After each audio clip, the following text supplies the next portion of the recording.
MPPSC mains के exam लिख रहे तमाम विद्यार्थियों को मेरी तरफ से बहुत बहुत शुभकामनाएं। प्यारे विद्यार्थियों, आप लोगों ने खूब मेहनत किया है और इतनी मेहनत के पश्चात आप इस मेंस के एग्जामिनेशन में अपेयर हो रहे हैं। कुछ विद्यार्थी ऐसे हैं जो मल्टीपल टाइम्स मेंस लिख रहे हैं और कुछ ऐसे विद्यार्थी हैं जो पहली ही बार इस मेंस के एग्जामिनेशन में बैठ रहे हैं। प्यारे विद्यार्थियों, पहली बार पैटर्न में थोड़ा सा चेंजेस आया है, मार्किंग स्कीम में चेंजेस आया है, साथ ही साथ पूरे पेपर के अंदर हमें श्योरिटी दी गई है। जैसा अगर हम देखें पेपर फर्स्ट सेकंड थर्ड में हमारी जो 10-10 अलग अलग यूनिट्स है, हर यूनिट से 30 मार्क्स के क्वेश्चंस पूछे जाएंगे। और जब हर यूनिट से 30 मार्क्स के क्वेश्चन पूछे जाएंगे तो ये हमारे लिए बहुत अच्छा विषय है कि क्या आएगा और क्या नहीं आएगा, इसके बीच में हमें नहीं फंसना है। हमें पहले से पता है कि हर यूनिट से कुछ ना कुछ पूछा जाएगा। और दूसरी सबसे महत्वपूर्ण बात कि जो मार्किंग स्कीम में थोड़ा सा चेंजेस आया है, 3, 5 और 11 के हिसाब से 3-3 नंबर के आपके 3 प्रश्न पूछे जा रहे हैं, 5-5 नंबर के आपके 2 प्रश्न पूछे जा रहे हैं और 11 नंबर का 1 प्रश्न पूछा जा रहा है।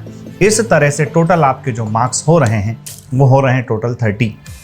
प्यारे विद्यार्थियों, अगर हम इस पूरे मार्किंग स्कीम को यूनिट वाइज डिस्ट्रीब्यूशन अगर करें तो हमें इस पेपर को लिखने के लिए 180 मिनट का समय मिल रहा है।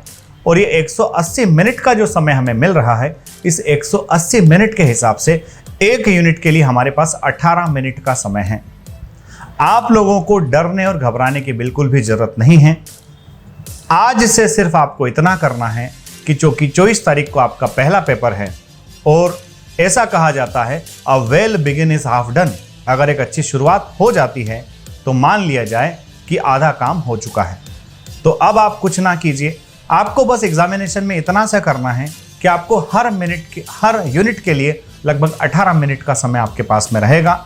और उस 18 मिनट के समय में आपको 3 से 4 मिनट के समय में 3-3 मार्क करके क्वेश्चन कर लेना है। 5 से 6 मिनट के अंदर आपको 5-5 मार्क्स के क्वेश्चंस कर लेना है। और 7 से 8 मिनट में आपका जो 11 नंबर का प्रश्न हो उस प्रश्न को आप आराम से कर लीजिए। इस प्रकार 16 से 17 मिनट के अंदर आपकी एक यूनिट हो जाएगी। और इस प्लानिंग के हिसाब से अगर आप परफॉर्म करेंगे तो निश्चित तौर पर 170 मिनट में आपका पेपर पूरा हो चुका होगा। और साथ ही साथ आपके पास 10 मिनट एक्स्ट्रा होंगे। उन 10 मिनटों में आप आराम से अपने पेपर को क्रॉस चेक कर चुके होंगे।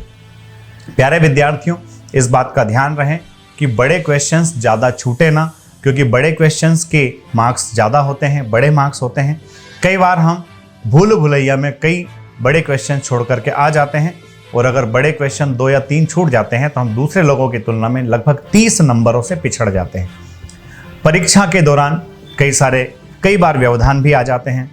कई बार हम एंट्री के समय थोड़ी सी मुश्किलों का सामना करते हैं कागजों को लेकर के। कई बार परीक्षा के दौरान अलग अलग तरह के व्यवधान हो सकते हैं, क्योंकि अलग अलग स्टूडेंट्स आ रहे हैं, अलग अलग जगह से आ रहे हैं, सबका अलग अलग तरीका होता है। तो आपको बाकी चीज़ों पर किसी भी प्रकार का ध्यान नहीं देना है। आपका जो ध्यान है वो बिल्कुल चिड़िया की आंख पर होना चाहिए।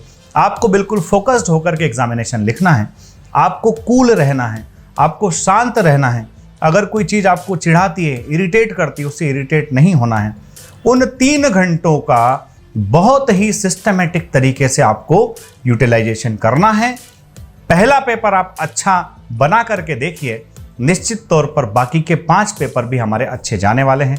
और चूंकि पहला पेपर है, ट्रेडिशनल सब्जेक्ट्स हैं, इतिहास और भूगोल के संबंध में सारी चीज़ें पूछी जाना है, आपको सब कुछ पता है। आप सिर्फ इतना फेथ अपने आप में रखिए कि पूछा वही जाएगा जो मुझे आता है, और जो मुझे आता है उसको लिखने में मुझे किसी प्रकार की परेशानी होने वाली नहीं है। मैं आपके उज्जवल भविष्य की कामना करता हूं और आप सभी को एक बार पुनः शुभकामनाएं देता हूं। Wish you all the best. जय हिंद, जय भारत, इंकलाब जिंदाबाद।